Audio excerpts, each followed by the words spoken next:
குறிப்பா அதோட 6வது அத்தியாயத்தோட முடிவும் 7வது அத்தியாயமும் இல்லையா? அதேதான். அந்த சூழல கொஞ்சம் நீங்க கற்பனை செஞ்சு பார்க்கணும். மிர்தாத் பேசி முடிச்சிருக்கார்.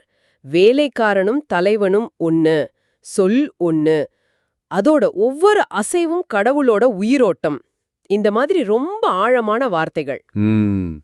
அந்த மண்டபத்தோட அமைதியில அந்த வார்த்தைகள் அப்படியே மிதந்துட்டு இருக்கு. ஆமா, அவரு பாட்டுக்கு அமைதியா எந்திரிச்சு அவரோட அறைக்கு போயிட்டாரு. ஆனா அவர் விட்டுட்டு போன அந்த அமைதி இருக்கே, அது மத்தவங்களோட மனசுல பெரிய புயலை கிளப்பிருச்சு. இது ரொம்ப முக்கியமான பாயிண்ட். வெளியில அமைதி, ஆனா உள்ளுக்குள்ள ஒரே கொந்தளிப்பு. குறிப்பா நெரோண்டாவுக்கும் மிக்காயனுக்கும். அந்த ராத்திரி அவங்களுக்கு தூக்கமே வரல. சுத்தி நிலா வெளிச்சம், மெல்லிய காத்து, எங்கேயோ கடிகாரத்தோட டிக் டிக் சத்தம். ஆனா மனசுக்குள்ள மிர்தாதோட சொற்கள் தான் ஓடிட்டு இருக்கு. இவர் யாரு? மனுஷனா இல்ல அதுக்கும் மேலையா? இந்த கேள்விதானே. அதே கேள்விதான். அதுதான் உங்களை வாட்டுது. இந்த உரையாடலோட நோக்கமே அந்த ராத்திரியோட மர்மத்தையும் மிர்தாத் சொன்ன பதில்கள்ல ஒளிஞ்சிருக்கிற ஞானத்தையும் உங்களோட சேர்ந்து கொஞ்சம் ஆழமா பாக்குறது தான். கரெக்டா சொன்னீங்க. அந்த வெளியில இருக்கிற அமைதிக்கும் உள்ளுக்குள்ள நடக்கிற அந்த போராட்டத்துக்கும் இருக்கிற அந்த வேறுபாடு, அதுதான் இங்க ரொம்ப முக்கியம். மிர்தாட் ஒரு புயலுக்கு அப்புறம் வர்ற அமைதி மாதிரி போயிருக்கலாம். ஆனா அவர் வார்த்தைகள் இருக்கே, அது மத்தவங்க மனசுல ஒரு சூறாவளியே கிளப்பி விட்டுடுச்சு. ஆமா, அந்த மடத்துல இருந்தவங்க கூட அவரை பத்தி பலவிதமா பேசிட்டாங்க இல்லையா? சிலர் ஒரு மறைஞ்ச நட்சத்திரம்னு சொன்னாங்க, சிலர் பித்துன்னு கூட சொன்னாங்க. ஆமா, இன்னும் சிலர் அவர் பேச்சுல தெய்வீகமும் இருக்கு, அதே சமயம் ஒரு பித்தும் இருக்கு அப்படின்னு உணர்ந்தாங்க. இந்த மாதிரி பல பார்வைகள். இதுவே அந்த ராத்திரி நடக்க போற உரையாடலுக்கு ஒரு நல்ல பின்னணி அமைக்குதில்ல? நிச்சயமா. சரி, அப்புறம் என்ன நடக்குது?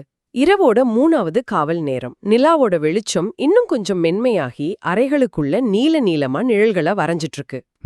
நரோண்டா படுக்கையில புரண்டுட்டு இருக்காரு. தூக்கம் வரல.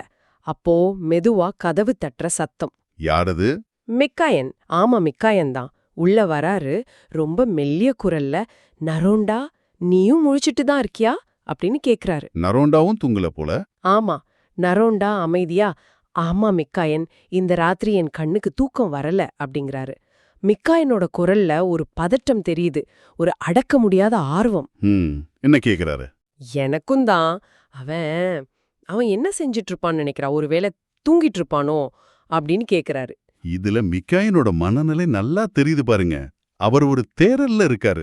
ஆமா, மிர்தாத் யாருன்னு தெரிஞ்சுக்கணும்ன்ற அந்த தீவிரம். ஆனா அதே சமயம் ஒரு சந்தேகமும் இருக்கு. முழுசா ஏத்துக்கல. நரோண்டா கேக்குற மாதிரி அவரை இன்னும் தலைவர்னு ஏத்துக்க தயாரா இல்ல. கரெக்ட். நரோண்டா கேக்குறாரு, தலைவர்னு சொல்றியா அப்படின்னு. அதுக்கு மிக்காயன் சொல்ற பதில் அவரோட நிலைய அப்படியே காட்டுது. என்ன சொல்றாரு? நான் இன்னும் தலைவன்னு நினைக்கல, ஆனா அவன் யாருங்கிறத மட்டும் நான் தெரிஞ்சே ஆகணும் அப்படிங்கிறாரு. பாத்தீங்களா, அந்த ஆர்வம், அதுல ஒரு சின்ன பயம் கலந்த மரியாதை, இதுதான் அவங்கள மிர்தாத்த நோக்கி தள்ளுது. இதுதான் மனுஷ இயல்போட ஒரு அழகுன்னு சொல்லலாம்.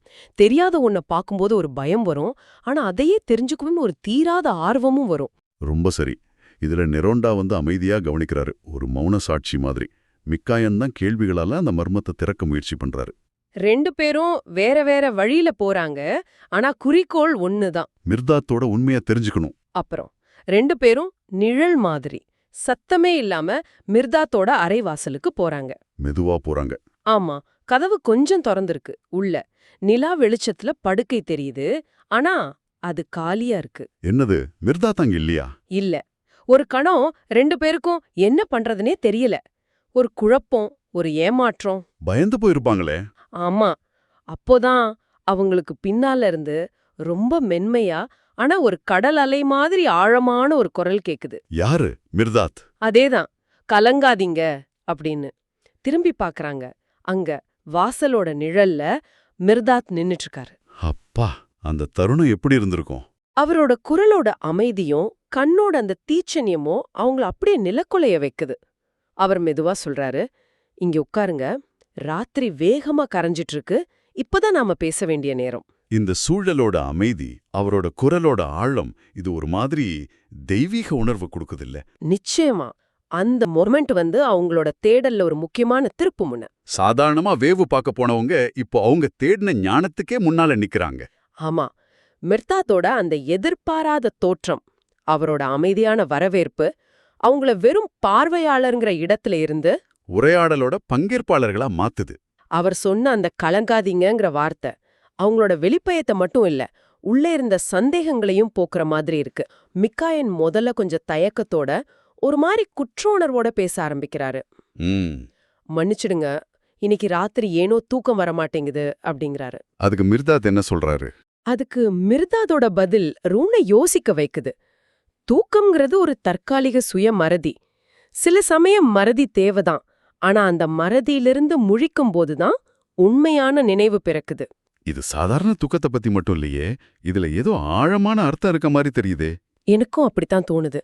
சுய மறதிங்கிறது ஒருவேளை நம்மளோட அன்றாட வாழ்க்கையில நம்ம உண்மையான இயல்ப மறந்து வெளி விஷயங்கள்ல மூழ்கி இருக்கிறத குறிக்குதோ? ஆமா, உண்மையான நினைவுங்கிறது அந்த மாயையிலிருந்து வெளியே வந்து நம்மள நாம உணர்றது, சுயத்தை உணர்றது, அதை குறிக்கலாம். மிர்தாதோட ஒவ்வொரு வார்த்தையும் பல அடுக்குகள் கொண்டதுதான். அப்புறம் மிர்தாத் நேரடியா கேக்குறாரு, சரி, என்ன, எதற்காக தேடி வந்தீங்க? நேரடியான கேள்வி. ஆமா, மிக்காயினும் மனசுல கொந்தளிச்சிட்டு இருந்த அந்த அடிப்படை கேள்விய எந்த மறைமுகமும் இல்லாம கேட்டுறாரு. என்ன கேள்வின்னு நமக்கு தெரியுமே. நீங்க யாருங்கிறத தெரிஞ்சுக்கணும். இதுதான் இங்கதான் அந்த உரையாடலோட மையம் திறக்குது. மிர்தாத்தோட பதில் சரித்திரத்துல பல ஞானிகள் சொன்ன பதில்கள் மாதிரி முதல்ல கேட்கும்போது திகைக்க வைக்கும். என்ன சொன்னாரு? அவர் சொல்றாரு, மனுஷங்க மத்தியில நான் கடவுள், கடவுளோட இருக்கும்போது நான் மனுஷன். என்னது? இது ஆணவமா இல்ல ஆழமான உண்மையா? இதுதான் கேள்வி. மிக்காயனுக்கு இது பெரிய அதிர்ச்சியையும் கோபத்தையும் கொடுக்குது. உடனே அவர் இது இறை நிந்தனை, இகழ்ச்சி அப்படின்னு சொல்றாரு. ஆமா, ஒரு சாதாரண மனுஷன் தன்னை கடவுள்னு சொல்றத அவரால ஏத்துக்க முடியல. ஆனா மிர்தாத் அடுத்து சொல்ற பதில் இன்னும் ஆழமானது. என்ன சொல்றாரு? அவர் ரொம்ப அமைதியா சொல்றாரு, அது மிக்காயனோட கடவுளுக்கு எதிரா இருக்கலாம், ஆனா மிர்தாத்தோட கடவுளுக்கு இல்ல. ஓ, இது ஒரு முக்கியமான வேறுபாடு. அதாவது ஒவ்வொருத்தரோட கடவுள் பத்தின புரிதல் அவங்களோட ஆன்மீக நிலைய பொறுத்ததுன்னு சொல்றாராம். அப்படிதான் தோணுது. அப்புறம்தான் அந்த புகழ்பெற்ற விளக்கத்தை கொடுக்கறாரு. சொல்லுங்க. அவர் தொடர்றாரு, கடவுள் ஒருத்தன்தான், ஆனா மனுஷனோட நிழல்கள் பல. அந்த நிழல்கள்ல இருந்து வெளிச்சத்துக்கு அவன் ஏறி வர்ற வரைக்கும் அவனோட கடவுள் அவனோட நிழலை விட பெரியவன் இல்ல. நிழல்கள்னா எதை குறிக்குதுங்க? இதுதான் அந்த உரையாடலோட ரொம்ப முக்கியமான உருவகம். நிழல்ங்கிறது மனுஷனோட அறியாமை, அகங்காரம். ஆமா, அகங்காரம், பயங்கள், ஆசைகள், அவனோட குறுகிய நம்பிக்கைகள், இதெல்லாமே அந்த நிழல் தான். ஓஹோ. இந்த நிழல்கள் நம்மளோட உண்மையான இயல்ப, நமக்குள்ள இருக்கிற அந்த தெய்வீக ஒளிய மறைக்குது. சரி. அந்த நிழல்களை நாம தாண்டி போகாத வரைக்கும் நாம வணங்குற கடவுள் கூட நம்மளோட அந்த நிழல்களோட அளவுக்கு தான் இருப்பாரு. அதாவது நம்ம புரிதல் ரொம்ப குறுகியதா தான் இருக்கும். புரியுது. ஆனா மிக்காயனுக்கு குழப்பமா இருக்கு போல. நீங்க புதிர்களா பேசுறீங்க அப்படிங்கிறாரு. இது நம்மள பல பேரோட உணர்வா கூட இருக்கலாம் இல்லையா? ஆமா, அதுக்கு மிர்தாத் என்ன சொல்றாரு? அவர் விளக்குறாரு, நிழலை துரத்திக்கிட்டு ஓடுறவனுக்கு எல்லாமே புதிர்தான். ஆனா புரிதல்ங்கிற தீ உள்ளுக்குள்ள எரிய ஆரம்பிக்கும் போது எல்லா நிழல்களும் கரைஞ்சு மறைஞ்சிடும். அப்போ அந்த புரிதல் எப்படி வரும்? அதுதான் முக்கியம். அதுக்கான வழியையும் மிர்தாத்தே சொல்றாரு. அவர் மிக்காயன் கிட்ட, என்னைய தெரிஞ்சுக்கணுமா? நல்லது, ஆனா முதல்ல உன்னை நீ தெரிஞ்சுக்கோ அப்படிங்கிறாரு. ஆஹா, நோ தை செல்ஃப், இதுதான் திறவுகோல். அதேதான், சுய அறிவு, தன்னை உணர்தல், செல்ஃப் ரியலைசேஷன், இதுதான் அந்த நிழல்களை கடக்கிறதுக்கும் உண்மையான கடவுள் தன்மையை உணர்றதுக்குமான முதல் படி. பல ஞான மரபுகளோட மையக் கருத்தை இதுதானே. நிச்சயமா. இந்த வார்த்தைகளை கேட்டதும் மிக்காயன் அப்படியே அமைதியாகிடுறார். ஒருவேளை சிந்தனையில ஆழ்ந்து போயிருக்கலாம். ஆனா நரோண்டா ஆரம்பத்துல இருந்தே அமைதியா கவனிச்சுட்டு இருந்தாரு. அவர் இப்போ மிர்தாத்தை இன்னும் ஆழமா பாக்குறாரு. அவரோட கண்கள்ல ஒரு அசாதாரணமான ஒளி தெரிஞ்சதா குறிப்பு சொல்லுது. அப்போ மிர்தாத் தொடர்றாரா? ஆமா, மிர்தாத் தொடர்றாரு. இப்போ அவரோட குரல்ல ஒரு தீர்க்க தரிசன தொனி கேட்க ஆரம்பிக்குது. என்ன சொல்றாரு? அவர் சொல்றாரு, கேளுங்க, நான் நோவாவுக்கு உபதேசிச்ச அதே சத்தியத்தை இன்னைக்கு உங்களுக்கு சொல்றேன். இதோ இன்னொரு வெள்ளம் வரப்போகுது. வெள்ளமா? நோவா காலத்து வெள்ளம் மாதிரியா? இல்ல, அதான் இங்க முக்கியம். ஆனா இந்த வெள்ளம் பூமிய தண்ணியால மூடாது. மாறாக மனுஷனுக்குள்ள மறைஞ்சிருக்கிற கடவுளை அது வெளிப்படுத்தும். அப்பா, இது ரொம்ப பிரமிக்க வைக்கிற அறிவிப்பா இருக்கு. ஆமா, இது ரொம்ப ஆழமான ஒரு கருத்து. இங்க வெள்ளங்கிறது அழிவு குறிக்கல. ஆமா, அது ஒரு பெரிய வெளிப்பாட்டை, ரெவலேஷனை குறிக்குது. மனுஷன் தன்னோட அந்த சின்ன நான்கிற நிலையிலிருந்து வெளியே வந்து தனக்குள்ள இருக்கிற அந்த எல்லையற்ற தெய்வீக தன்மையை உணர்ற ஒரு காலம் அல்லது ஒரு நிகழ்வு. ஒரு விழிப்புணர்வு நிலை, அப்படிதானே? அதேதான் முன்னாடி பேசின அந்த நிழல்ங்கிற கருத்தோட இது ரொம்ப அழகா இணையுது பாருங்க. எப்படின்னு கொஞ்சம் விளக்க முடியுமா? அந்த வெள்ளம் வந்து ஒருவேளை மனுஷனோட அறியாமை, அகங்காரங்கிற அந்த நிழல்களை அடிச்சுட்டு போய் அவனுக்குள்ள இருக்கிற அந்த உண்மையான ஒளியே, அந்த கடவுள் தன்மையை வெளிக்கொண்டு வரப்போகுது. இது ஒரு ஒட்டுமொத்த சமூகத்தோட நனவு நிலையில நடக்கிற மாற்றமா இருக்கலாம். அல்லது ஒவ்வொரு தனி மனுஷனுக்குள்ள நடக்கிற தீவிரமான அகமாற்றமாவும் இருக்கலாம். எப்படி வேணா இருக்கலாம். மிர்தாத் இந்த வார்த்தைகளை சொல்லிட்டு இருக்கும்போதே மடத்துக்கு வெளியே காலை வழிபாட்டுக்கான எக்கால சத்தம் கேக்குதா? ஆமா, அந்த எக்கால ஒலி கேக்குது. ராத்திரியோட மர்மம் கொஞ்சம் கொஞ்சமா விலகி ஒரு புது நாளோட விடியல் வரப்போகுதுங்கிறதுக்கான அறிகுறி மாதிரி. அந்த நேரமும் அந்த ஒளியும் ரொம்ப பொருத்தமான இது. ஆமா, ராத்திரியோட இருள் வந்து அறியாமையையும், விடியல் வந்து ஞானத்தோட ஒளியையும் குறிக்குதுன்னு வச்சுக்கலாம். மிர்தாத் சொன்ன அந்த வெள்ளம் ஒரு புது விடியலை கொண்டு வரோங்கிறதோட குறியீடா கூட அந்த எக்கால ஒளி இருக்கலாம். ரொம்ப அழகா சொன்னீங்க. அப்புறம் மிர்தாத் அமைதியா ஆனா ரொம்ப உறுதியா சொல்றாரு. என்ன சொல்றாரு? புது நாள் பிறந்துருச்சு, நீங்க போங்க, வழிபடுங்க, வேண்டுங்க, தியாகம் செய்யுங்க. ஆனா உங்களோட ஒவ்வொரு சொல்லும் ஒரு பிரார்த்தனை, உங்களோட ஒவ்வொரு செயலும் ஒரு வழிபாடுன்னு நீங்க உணர்ற வரைக்கும் இதை செய்யுங்க. அன்றாட வேலைகளையே ஆன்மீகமா மாத்துற ஒரு வழி இது. ஆனா எல்லாத்தையும் விட ஆச்சரியமான விஷயம் அடுத்து நடக்குது. என்னது? இவ்ளோ ஆழமா பிரபஞ்ச உண்மைகளை பத்தி பேசின மிர்தாத் ரொம்ப இயல்பா எந்திரிச்சு நின்னு சிரிச்சுக்கிட்டே, சரி இந்த மிர்தாத் இப்போ உங்களுக்காக காலை உணவை தயார் செய்ய போறான் அப்படின்னு சொல்லிட்டு சமையலறை பக்கம் போறாரு. என்னது? கடவுளை பத்தி பேசினவரு அடுத்த நிமிஷம் சமையல் செய்ய போறாரா? இதுதான் மிர்தாத்துங்கிற பாத்திரத்தோட உச்சபட்ச முரண்பாடு. ஆனா இதுல ஒரு அழகும் இருக்குல்ல. நிச்சயமா, இதுலதான் அதோட அழகே இருக்கு. தெய்வீக ஞானத்தை பேசுறதும் ரொம்ப சாதாரணமா பணிவா ஒரு சேவை செய்யறதும் அவர்கிட்ட ஒன்னா இணையுது.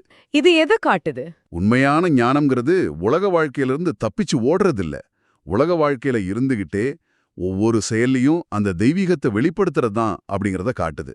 அவர் பார்க்க ஒரு மனுஷன் மாதிரி தான் இருக்காரு.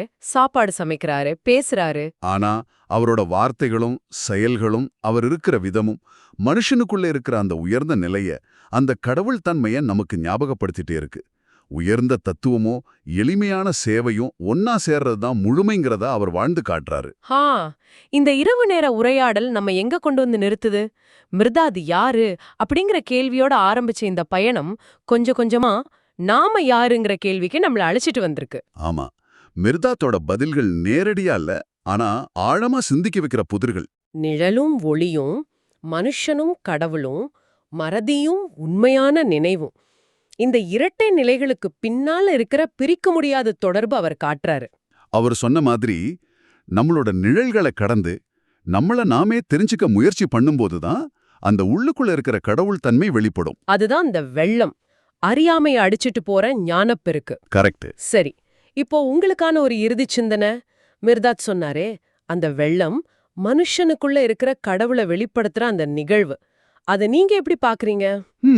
அது சரித்திரத்துல ஒரு குறிப்பிட்ட காலத்துல நடக்க போற ஒரு பெரிய வெளி நிகழ்வா இருக்குமா, இல்ல அது ஒவ்வொரு தனி மனுஷனுக்குள்ளயும் எப்போ வேணாலும் நடக்கக்கூடிய ஒரு அகப்புரட்சியா? நல்ல கேள்வி. ஒருவேளை நம்மளோட அகங்காரங்கிற அந்த நிழல்களை கடந்து சுயநலம் இல்லாம அன்பு செலுத்தவும் சேவை செய்யவோ நாம ஆரம்பிக்கிற ஒவ்வொரு மொமெண்ட்டும் மிர்தாத் சொன்ன அந்த பெரிய வெள்ளத்தோட ஒரு சின்ன துளிதானோ? ஆமா, நம்ம அன்றாட வாழ்க்கையில நம்ம ஒவ்வொரு சொல்லுல செயல்ல அந்த தெய்வீகத்தை வெளிப்படுத்த முயற்சி பண்ணும்போது அந்த வெள்ளம் நமக்குள்ளே நிகழ ஆரம்பிக்குதோ? இருக்கலாம். சிந்திச்சு பாருங்க. உங்க உள்ளுக்குள்ள நடக்கிற இந்த உரையாடல் தொடரட்டும்.